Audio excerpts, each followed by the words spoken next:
In a game with so many implications, it's not even funny. The Ole Miss Rebels and the Oklahoma Sooners are clashing this weekend.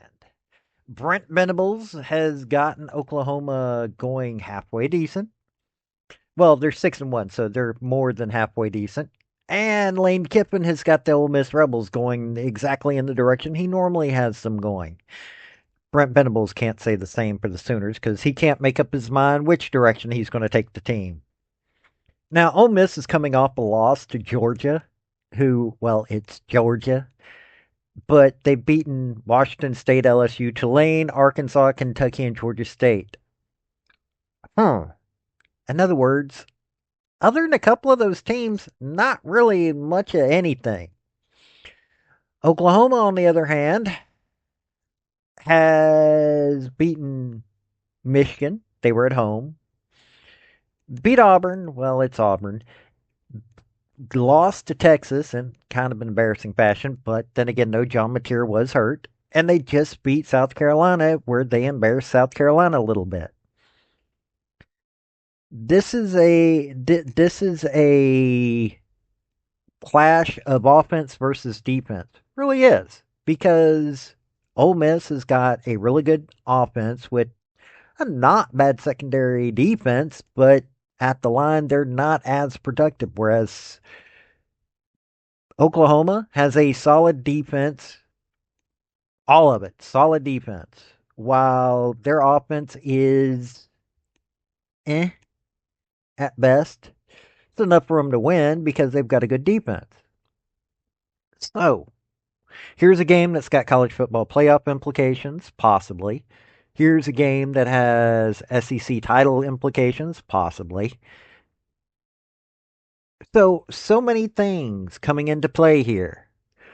And it's all going to play out in Norman this weekend. If you like SEC football, if you like college football, if you like college sports, hit like, hit subscribe because I follow college football, a little bit of basketball, some women's college gymnastics. I love it. I love college sports.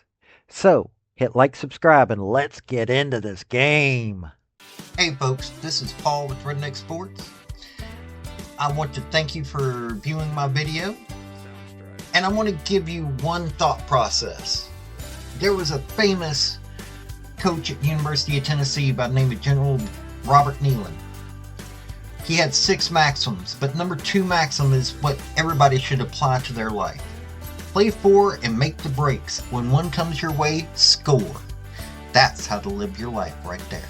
Now, since Ole Miss is the visiting team, Trinidad Chambliss is their quarterback. 104 of 166, 1,549 yards through the air, 62.7% completion rate, 8 touchdowns through the air, and 1 interception, and been only sacked 5 times. Now, Austin Simmons is also a good quarterback. In other words, they've got 2 good quarterbacks, but Austin Simmons is a little bit less. Now, on rushing, Trinidad Chambliss has got 5 rushing touchdowns. Kawan Lacey has got 10 rushing touchdowns. Think about that. 138 carries, 618 yards, 10 touchdowns. Trinidad Chambliss, 70 for 323, 5 touchdowns. Logan Diggs has got 3 touchdowns. Austin Simmons got a touchdown. Damian Taylor's got a touchdown. 20 touchdowns on the ground. 12 through the air. Harrison Wallace has got 2. Daquan Wright's 3. Basically, yeah, they're really good. They've got so many people that scored so many different ways that this offense is too talented. Now, they're not that good on the defensive line, though. 10 sacks on opposing quarterbacks, but they've got 27 pass deflections, 3 interceptions. They're not that good on that side of things. 3 forced fumbles, 1 fumble recovery. Not so good on the defensive line. TJ Daugherty has got 46 tackles, 2 pass deflections, 1 forced fumble. Jaden Yates got 38 tackles. Glenn Aaron Perkins has got 36 tackles, 1 pass deflection, 1 forced fumble. It's not a bad defense, just not all that talented on certain areas, on the line anyway. Penalties, 51 penalties for 483 yards with 69 yards per game. This is a good offense, a very good offense. This is a Lane Kiffin offense.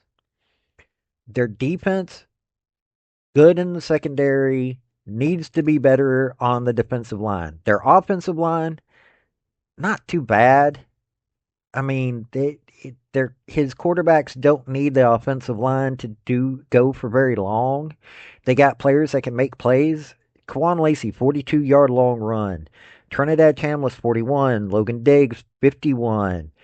Yeah, it really is that way. Oh, on the receiving side, Harrison Wallace, 55, 64 for Daquan Wright, 35 for Deuce Alexander, 75 for Deshaun Stribling, 62 for Caden Lee. Yeah, this is a offense and defense that work well together, and you see it in everything that they do. Yeah, they had a hard one against Arkansas.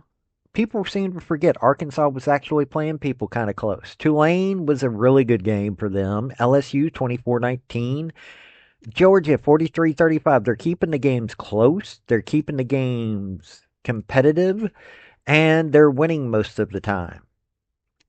So that is what you've got. Not now, the Washington State game was a little confusing because Washington State is currently 3-4, and they've only beat Idaho, San Diego State, and Colorado State, which the San Diego State game, a little bit surprising for how bad this team is, but uh, this is also a team that played Virginia close, didn't play Washington close, didn't play North Texas close. So that Washington State game was surprising. They're not heavily penalized to often, but they aren't, keeping themselves out of trouble with the penalties. It's a Lane Kiffin team with what he's got to with what he's got to get recruited. Now for the Sooners, you've got John Mateer, 133 of 205, 64.9% completion rate, 1,567 yards through the air, 7 touchdowns through the air, but 6 interceptions. Been sacked 10 times. So their offensive line's okay, but not great. You've got a quarterback that has to rely on rushing more than he has to rely on being able to throw a football. Michael Hawkins got 3 touchdowns. He's, what he is. Now, Torrey Blaylock is the leading rusher, 87 carries, 391 yards, 4 touchdowns. John Mateer's got 65 carries, 209 yards, 5 touchdowns. Xavier Robinson has got 27 carries, touchdown. Michael Hawkins Jr.'s got a touchdown rushing. Javonte Barnes. Yeah, I mean, this is a good rushing team to a point. They've only got 12 rushes. They got 10 touchdowns through the air. Isaiah Satigna, 37 catches, 493 yards, 4 touchdowns. Deion Burks has got 2. Keontae Lewis has got 2. Xavier Robinson's got 1 receiving. Caden Helms has got 1 receiving. So they're scoring 22. They've got 22 touchdowns. Now, on defense, they got 28 sacks on opposing quarterbacks. They got 18 pass deflections, 3 interceptions. So their secondary is a little weak. 2 forced fumbles, 1 fumble recovery. So while they can sack, they ain't stripping the ball as much as they need to. Kip Lewis, his linebackers, got 31 tackles, half sack, 1 pass deflection. Sammy Omasayo has got 27 tackles, 2 sacks, 3 pass deflections. Owen Heineke, I hope I Heineke, Heineck. Not sure how to not mispronounce his name.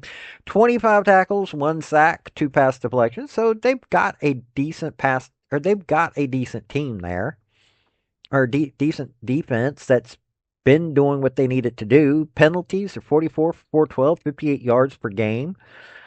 Uh, when you're looking at what they've done so far this year,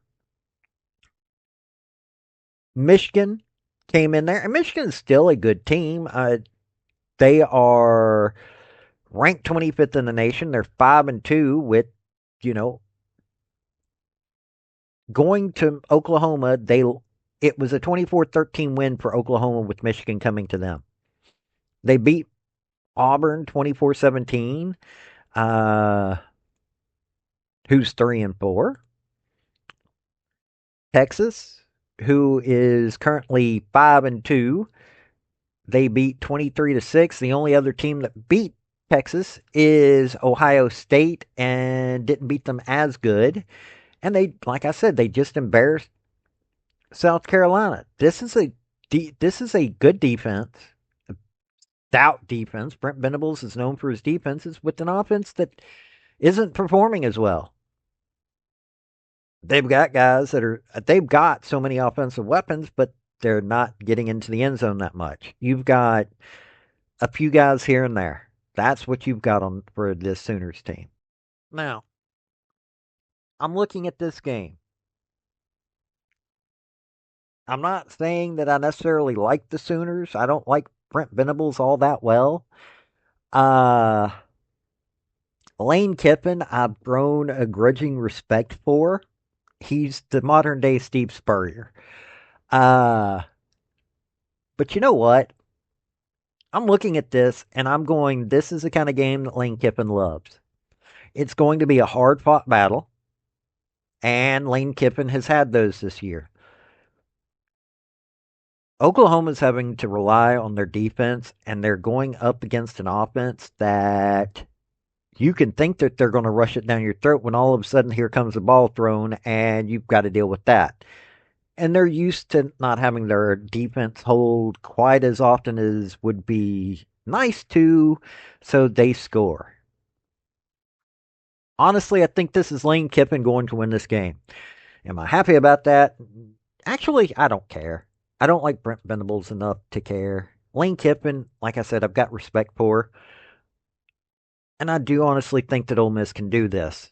Lane Kiffin knows what he's doing. Brent Venables should know what he's doing.